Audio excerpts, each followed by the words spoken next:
Geluti. Nah sekarang total ada berapa ekor mah sapi di kandang? Sekarang total ada 17 ekor dari mulai induk terus indukan, bunting, darah bunting ya, terus pedetnya gitu. Oke. Nah saya tahu nih di kandang Mang Ubat ini sapinya top lah.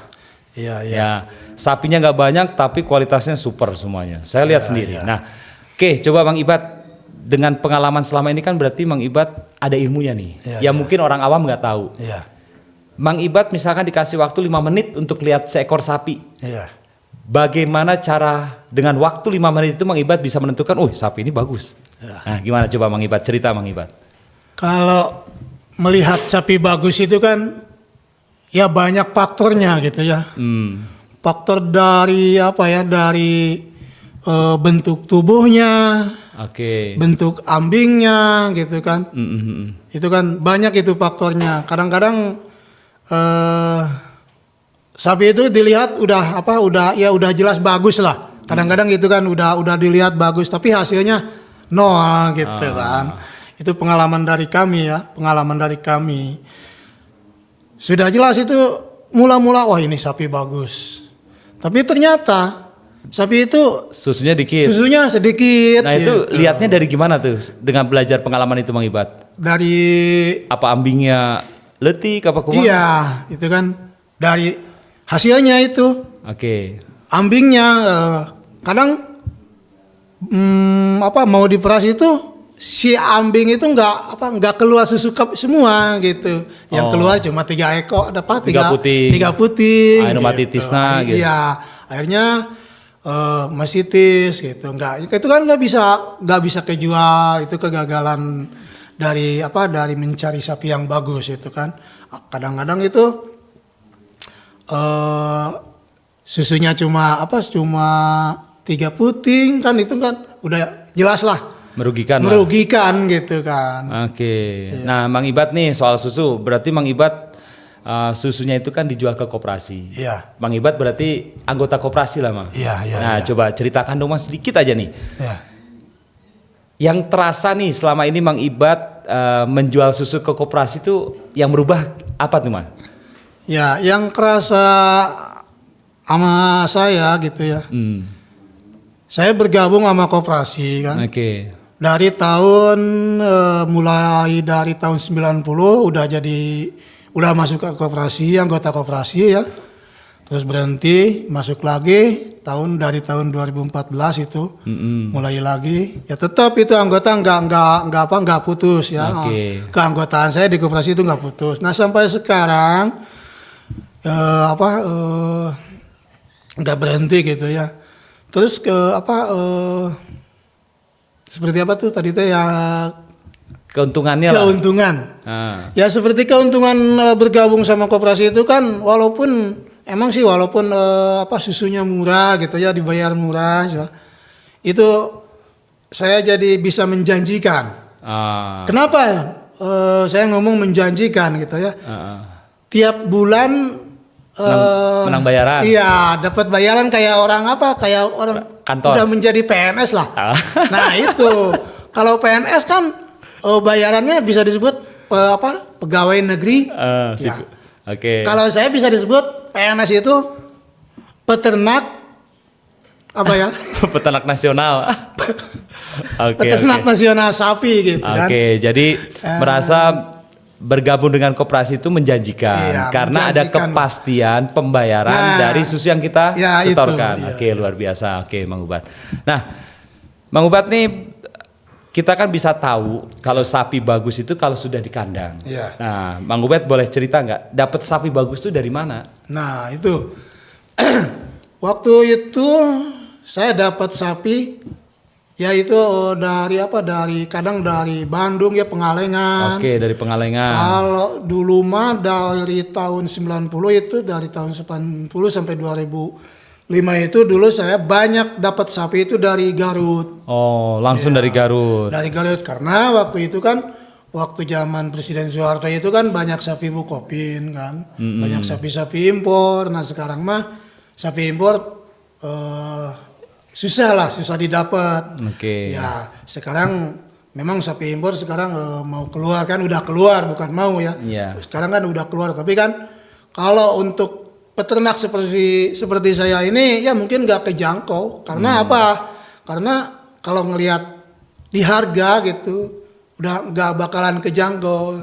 Iya. Nanti nunggu yang F2-nya mungkin ya anak-anaknya. Iya, mungkin paling bisa begitu ya, nunggu aja nanti keturunannya gitu. Kalau beli sekarang bibit sekarang, aduh saya keberatan gitu. Mahal ya, Mas? Iya, terlalu mahal gitu. Oke. Nah, Mang Ubat nih jadi tertarik lagi nih ya, Mang Ubat coba luar biasa sudah berpikir dia pengen piara sapi impor loh. Karena memang perawatan dari sapi Mang Ubat ini luar biasa ya. Nah, Mang Ubat karena pengalaman ya, kita bisa lihat dari kotoran sapi, dari cara berdirinya, lalu cara makan, mengunyahnya. Apa yang sebenarnya bisa dibaca dari kondisi seekor sapi? Kondisi seekor sapi itu kan kalau misalkan kalau ada gejala sakit gitu ya. Gejala sakit ya dilihat dari makannya juga nggak nafsu ya. Terus kadang keluar lendir gitu kan, keluar lendir ya, mungkin itu sapi agak kurang enak ya, kurang enak badan gitu kan. Itu menurut pengalaman kami ya. Di kandang. Terus yang lainnya juga banyak lah faktor-faktornya yang didapat gitu, cuman kadang-kadang dihiraukan gitu ya. Iya, karena ya terlalu banyak pekerjaan itu kan, terlalu banyak pekerjaan, akhirnya kadang-kadang dihiraukan gitu kan. Nggak fokus jadinya. Nggak fokus ya, karena apalagi banyak sapi yang sakit gitu, jadi kita jadi pusing gitu. Mana udah capek, udah tenaga udah terkuras, capek gitu. Ada sapi sakit. Ada masuk ke kandang sapinya pada sakit, pusing lah gitu. Itu juga pernah ngalamin ya, Mang Ubat? Wah pernah, sering saya ngalamin seperti itu. Bukan sekali dua kali dong berarti? Itu mah bukan, apalagi kan udah lama begini mah pahit manisnya itu udah ngalamin lah gitu. Lalu Mang Ubat nih berarti banyak juga dong pengalaman pengalaman dukanya lah. Iya. Itu Mang Ubat sampai sekarang kok masih tetap pengen piara sapi, kenapa? Nah itu. Ya itulah kata saya juga tadi ya, di sapi itu bisa disebut menjanjikan lah, menjanjikan karena saya udah pilih-pilih yang lain, usaha di pertanian ya, di peternakan, terus di perdagangan gitu ya, seperti dagang sayur, itu saya nggak mood lah. Kalau di sapi walaupun banyak ya ngalamin pengalaman itu tapi menjanjikan, masih menjanjikan. Iya, masih menjanjikan. Oke. Nah, Mang Ubat dengan pengalaman nih bisa cerita. Sekarang Mang Ubat tahu lah sebagai peternak senior kan banyak nih peternak baru. Iya. Kalau menurut Mang Ubat itu mereka bikin kesalahan yang paling utama apa untuk peternak baru? Ya, untuk peternak baru yang menjadi kesalahan itu kan ya bisa disebut juga faktornya dari pengolahan. Pengolahan karena dia pemula itu belum tahu gitu kan, belum tahu dia itu gimana ngolah sapi gitu ya, gimana pengelolaannya, gimana kasih makannya, persediaan untuk makannya itu kan belum pada tahu gitu, belum tahu lah gimananya gitu. Nah itu banyak yang bangkrut lah, banyak yang gak lama itu di sapi kan. Karena tadinya usaha bukan di sapi terus terjun ke sapi.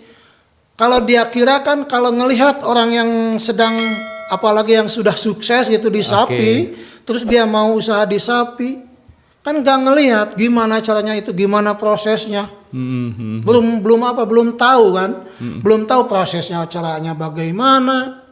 Dia kan belum tahunya, yang akhirnya itu lebih rumit, lebih rumit kan, karena dia belum tahu. Coba-coba langsung ilmunya belum cukup lah. Iya, dia coba-coba ilmunya belum ada. Oke, ini menarik, Mang Ubat. Nah, Mang Ubat, kita jawab jujur lah. Iya. Pasti dong, Mang Ubat nih karena udah puluhan tahun ini pernah membuat suatu keputusan yang bikin rugi? Pernah. Tolong ceritakan dong, supaya kita nggak mengulangi seperti itu coba. Itu ya. Jangan, nah seperti tadi kan, seperti apa peternak pemula. Jangankan peternak pemula, saya juga yang udah puluhan tahun di sapi. Oke. Kadang-kadang itu tidak apa. Salah lihat lah. Iya, kadang-kadang itu salah silat. Ini belum lama. Gimana coba cerita? Belum lama cerita saya ini beli sapi ya, belum lama ini. Beli sapi itu kan saya itu waktu bulan-bulan ke depan, bukan tahun ke depan, ini bulan-bulan ke depan tahun ini. Itu kan saya lagi perubahan. Oke. Perubahan dari induk. Iya. Mencari bibit untuk ganti induk. Oke. Nah, darah lah berarti. Iya, saya cari darah itu gantian. Ganti untuk indukan kan itu. Sebelum itu yang bunting yang induk dilelang dijual karena udah pada tua. Nah, sebelum itu saya mengadakan dulu bibitnya untuk ganti yang induk. Oke. Nah, ternyata sampai sekarang itu udah berapa ekor itu salah. Kegagalan. Salahnya gimana? Salah. Nah, itu kan ada yang baru 5 hari sakit. Nah, udah dijual, dipotong karena sakit. Oke. Gitu. Nah, kegagalan saya nih ya yang seterusnya itu yang 2 ekor lagi. Ya, saya kira itu gak bakalan gagal. Oke. Saya kira gak bakalan gagal itu. Ternyata baru bunting 8 bulan.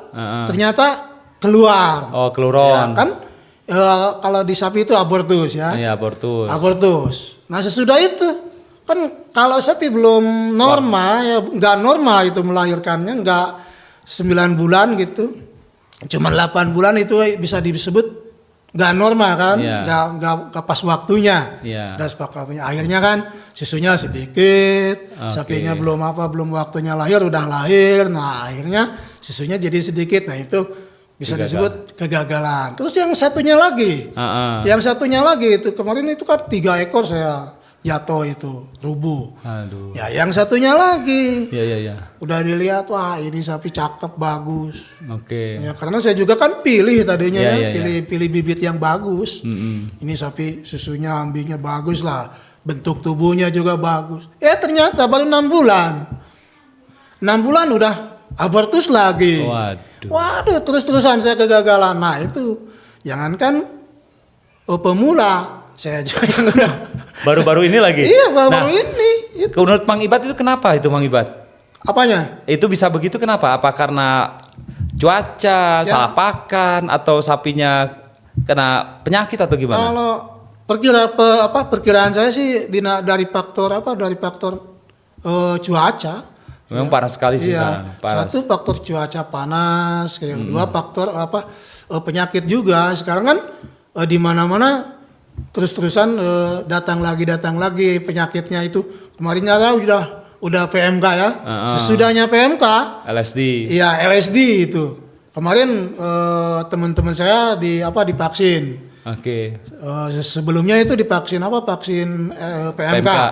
Nah, baru-baru ini bulan-bulan ini kan ada lagi vaksin LSD gitu. Nah, kebetulan malam kemarin ini teman-teman saya udah ada laporan sapi itu pada mencret. Iya, baru berapa malam ya. Teman-teman saya itu udah pada laporan lagi ke medis. Ini ada penyakit apa lagi katanya. Kenapa? Sapinya pada mencret. Yaitu banyak yang mencret itu sapinya, nggak tahu itu penyakit apa. Mungkin dari faktor cuaca gitu. Oke. Waduh. Iya.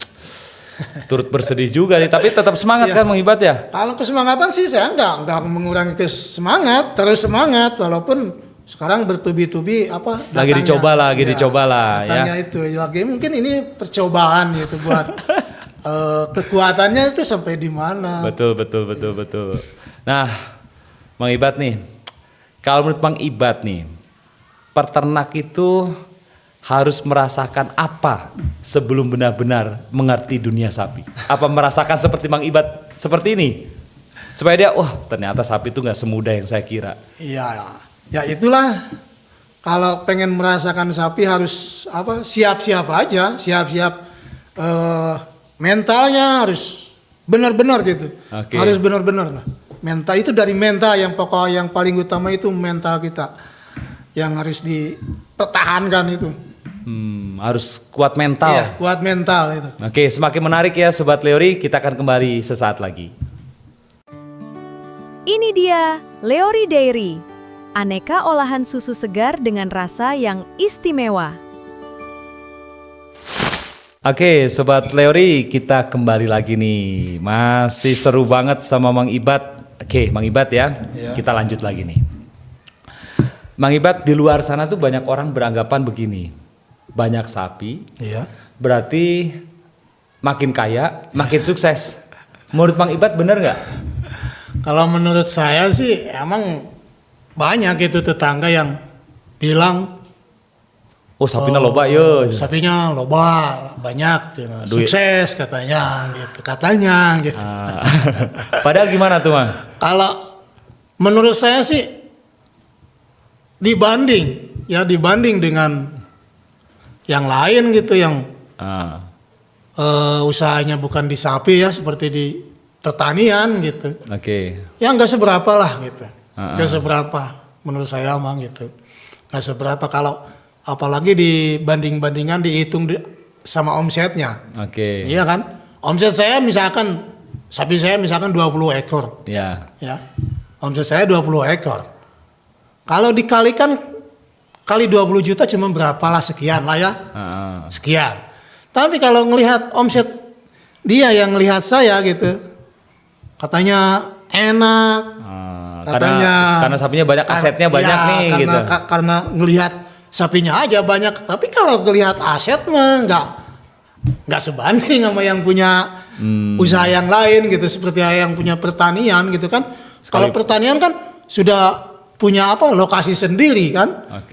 Lahan pertaniannya juga itu kan kalau dihitung omsetnya nggak sebanding sama saya gitu sebenarnya gitu. Tapi kalau ngelihat penghasilan per bulan gitu atau per hari beda gitu. Ada perbedaan gitu. Dari pertanian ke peternakan itu jauh berbeda lah gitu. Apalagi kan kalau susu kan tiap hari ya, Mang Ibad ya. Berarti kan tiap hari itu orang menang duit lah ibaratnya. Ya benar ya Mang Ibad ya. Oke.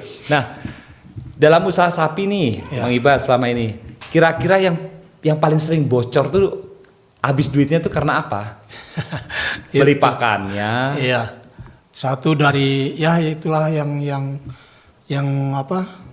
paling besar itu bocor itu, yang paling bocor itu banyak yang bocor itu dari pakan. Dari pakan. Karena apa? Karena kan dari pakan sebenarnya kalau untuk modalin sapi yang sudah produksi mah sebetulnya itu nggak bocor. Nggak bocor sebetulnya. Yang jadi bocor itu kan yang jadi bertambah biaya itu kan ada yang lainnya. Seperti yang pedetnya gitu kan, yang tidak produktif kan. Itu kan harus dikasih kan. Harus dikasih pakan. Yang lainnya juga harus dikasih pakan kan. Tapi belum ada hasil. Iya, itu kan belum menghasilkan. Tapi kan dijual duitnya gede meren. Itu kan lama.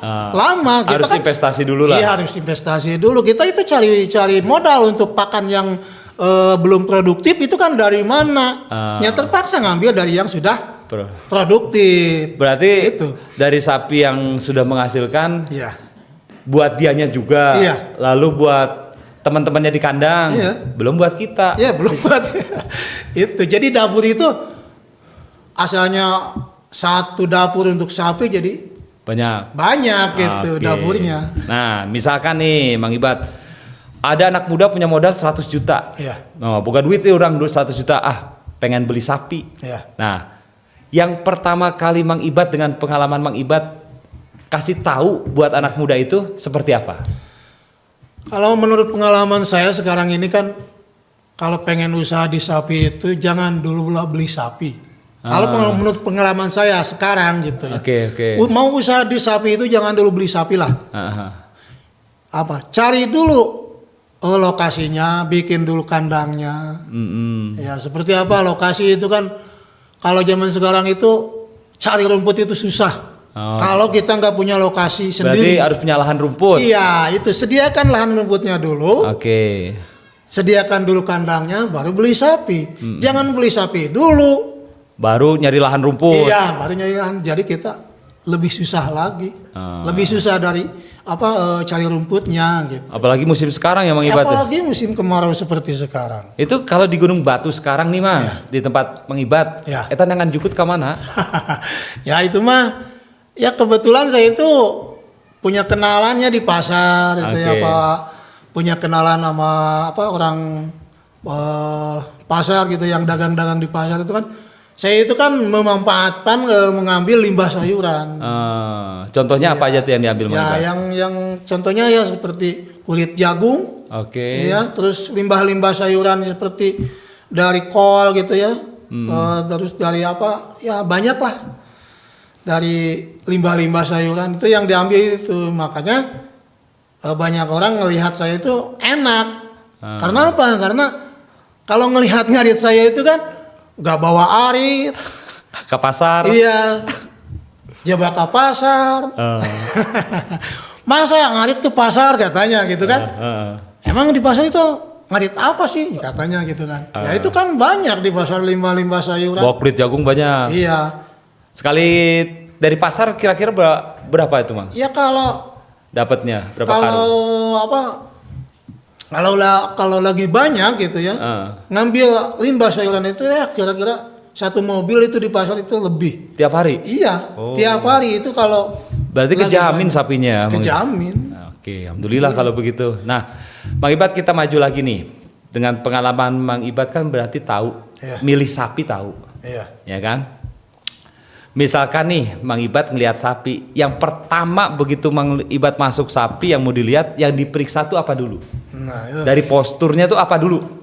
Kalau saya sih ngelihat postur tubuh dulu ya. Oke. Postur tubuhnya gimana gitu, dari kakinya. Yang pertama itu dari kaki belakang itu. Yang pertama yang dilihat itu dari kaki belakang. Ya. Harus jejek lah muncul Iya. orang mahnya. Iya, kalau bahasa Sunda mah apa ya? Berdirinya itu jangan sampai ngelonjong gitu. Ngelonjong ke depan Tegak itu sih. lah, tegak. Iya. Harus tegak lah gitu. Oke. Si kaki belakang itu harus tegak. Itu yang pertama, dari kakinya dulu. Iya. Nah, terus dari punggung. Dari punggung, lebarnya punggung gitu, kalau saya gitu. Nah, seterusnya selanjutnya itu dari ambing. Iya, dari ambing itu. Dari ambing kan kadang-kadang sapi itu kan ada puting 5 ya, ada 6 ekor nih kadang-kadang kan gitu kan. Jangan diambil kalau gitu. Iya, itu. Pokoknya yang normal yang 4 aja. Ya, itu yang normal yang 4. Oke, biasanya tuh beli langsung ke peternak lain atau mengibat ke pasar sapi atau ke tengkulak atau gimana Mang? Ya kalau saya sih kalau mau beli, misalkan kalau saya mau beli sapi itu kan di sini kan nggak ada pasar sapi, apalagi pasar sapi perah. Oke. Di sini kan nggak ada pasarnya. Ya paling saya kalau nggak bisa sendiri menghubungi teman-teman gitu bahwa saya Butuh sapi. lagi butuh sapi. Ya kalau ada waktu, misalkan ada waktu nih untuk lihat sapi atau cari sapi karena saya mau beli, ya kita lihat sendiri aja gitu ke kandang. Jadi biar jelas gitu kan. Nah, kebetulan kan sekarang itu zaman online gitu, media ya. Yang diandalkan itu zaman media sekarang. Kirim video. Paling gitu. Kalau saya lagi butuh sapi. Nih saya butuh sapi nih. Kata teman ada nih. Ya saya minta fotonya gitu. Kalau itu sekarang. Lalu kalau sekarang nih Mang Ibat banyaknya nyari sapi lokal sini, Cipanas, Mariwati, atau cari dari tempat luar, dari daerah lain? Ya yang sudah itu kan saya itu kan nggak bisa cari ke luar tempat. Itu kan karena apa? Karena berbenturan dengan pekerjaan di kandang. Gitu. Ya mungkin sekarang telepon aja temen telepon saya bahwa saya butuh sapi nih. Oh kata teman saya itu ada. Saya lihat minta fotonya. Nah dikirim, ini sapi dari mana kata saya gitu kan. Ini dari misalkan contoh dari Bogor ya. Misalkan dari Bogor ya. Itu di Bogor itu kan lebih bagus lagi kan itu pengolahannya, mungkin sapinya bagus gitu kata saya. Oke. Berarti memang butuh jaringan juga supaya ada teman-teman yang bisa dipercaya lah. Ya itulah. Jadi apalagi kan Mang Ibat kan udah senior, udah pasti dikenal orang lah gitu kan.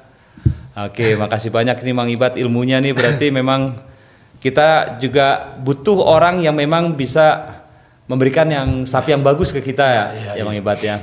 Nah, kira-kira nih kalau menurut pengalaman Mang Ibat, saya dengar kan anaknya sekarang terjun juga ya? Iya. Ya Mang Ibat, bantu Mang Ibat ya? Iya betul. Oke. Kira-kira yang diwariskan pelajaran untuk anaknya Mang Ibat sendirilah, itu apa aja Mang? Itu banyak sih yang diwariskan.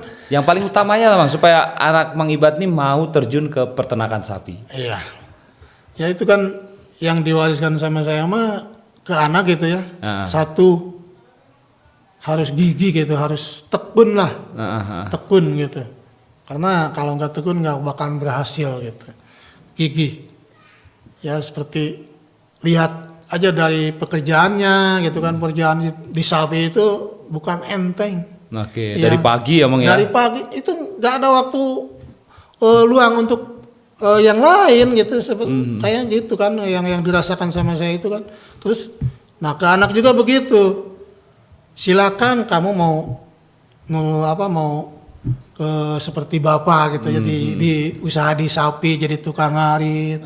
Emang kamu mau jadi tukang ngarit, kata saya kan gitu sama anak. Emang mau jadi tukang ngarit? Ya bisa katanya, usaha serabutan begini ya mendingan ngarit aja lah katanya gitu kan. Terus kalau udah ngarit kan kamu harus punya untuk yang untuk sehari-harinya gimana, kata saya kan kamu punya anak, punya istri. Ya gimana nanti aja dah. Kita sekarang mah katanya dikerjain dulu katanya gitu kan, nanti juga ada rezekinya gitu ya. Ya boleh lah kalau gitu. Terus dia nurutin sama saya. Yang saya turunkan itu kan ya sebisanya saya itu, apa yang saya kerjakan nih harus begini, harus memberi begini, contoh gitu. Berarti memberi contoh gitu, memberi contoh. Nih sapi harus begini, cara pengolahannya begini, cara kasih makan begini, cara peras begini. Gitu. Tapi selama ini udah 4 tahun berarti ya? Iya, baru 4 tahun. Baru 4 tahun. Ya, baru 4 tahun. Itu kayaknya ada potensi nggak bakal menjadi penerus Mang Ibat di masa depan? Kalau menurut pandangan saya itu kan, ya mungkin potensinya besar itu. Anak Mang Ibat ini? Besar potensinya. Gede itu potensinya, karena dia lebih tekun dari saya. Bener, dia lebih tekun dari saya. Lebih tekun malahannya. Malah lebih tekun dia. Jadi segala apa yang dikerjakan sama saya ya, selaku bapaknya, dia turutin. Seperti pekerjaan ngelihat saya gitu. Ini bapak lagi ngerjain apa misalkan. Lihat. Dicontohan lah gitu. Kurang gitu ya. Dilihatin dulu. Terus akhirnya dia, cara saya itu langsung dipraktekkan gitu. Jadi ya mungkin kan karena dia nggak sekolah kan, di sapi itu nggak sekolah, jadi langsung praktek. Iya, dia mah nggak sekolah di sapi, nggak sekolah di peternakan gitu. Jadi dia mau di sapi langsung praktek. Langsung sama bapaknya. Iya. Bagus itu gitu. Berarti ngasih motivasi juga ya, berarti Mang Ibat supaya ternyata potensi di sapi itu masih luar biasa. Dan itu salah satu usaha yang bisa diwariskan. Betul ya Mang Ibat ya? Betul. Nah, setelah bertahun-tahun nih Mang Ibat ya, dari 2014 nyambung sampai sekarang. Mang Ibat nih merasanya Mang Ibat yang pelihara sapi atau sapi yang ngasih kehidupan buat Mang Ibat? Itu bisa dibilang sih ya sapi yang ngasih kehidupan sama saya. Itu kerasa ya Mang Ibat ya? Iya kerasa. Karena kan kalau usaha kalau kehidupan saya itu kan sapi itu kadang-kadang ngasih kebahagiaan itu bukan ngasih. Jadi bisa disebut sapi yang ngasih kehidupan ke saya. Di ladang sapi mangges menang naon coba Mang? Jadi karena usaha saya di sapi gitu. Karena usaha di sapi, saya bisa beli ini, beli itu. itu hasil dari sapi gitu. Kerasa ya Mang? Iya kerasa gitu. Karena usahanya juga dari sapi gitu. Nggak mungkin kan saya beli ini dari yang lain kan mungkin. Karena bukan itu mah bukan dari sapi. Mungkin kalau bisa saya beli motor nih bukan dari sapi ya itu bukan dari sapi. Okay. Ini yang saya rasakan itu kan saya bisa bangun rumah, bisa beli tanah kan. Itu dari mana? Itu kan dari sumbernya itu sumber pertama itu dari sapi. Luar biasa. Iya. Ini Mang Ibat, ini motivasi buat kita semua nih. Sobat Leori, kita sudah dengar bersama bagaimana perjalanan Mang Ibat ini. Dan sekarang Mang Ibat ini sedang membentuk anaknya supaya bisa menjadi Mang Ibat di masa depan. Luar biasa. Terima kasih Mang Ibat untuk kedatangannya di podcast Leori. Ini motivasi buat kita semua. Jadi Sobat Leori, yang naik kelas itu bukan hanya susunya, tapi cara kita mengolah, membangun nilai, membaca pasar, dan menjalankan bisnisnya. Bagaimana bisnis ini bisa kita wariskan sama anak cucu kita nanti. Terima kasih, dukung channel kita ini dengan cara like, komen, subscribe, dan nyalakan tombol loncengnya agar teman-teman dapatkan info video terbaru dari Leori Podcast. Suara Kandang, cerita peternak Indonesia. Sampai jumpa.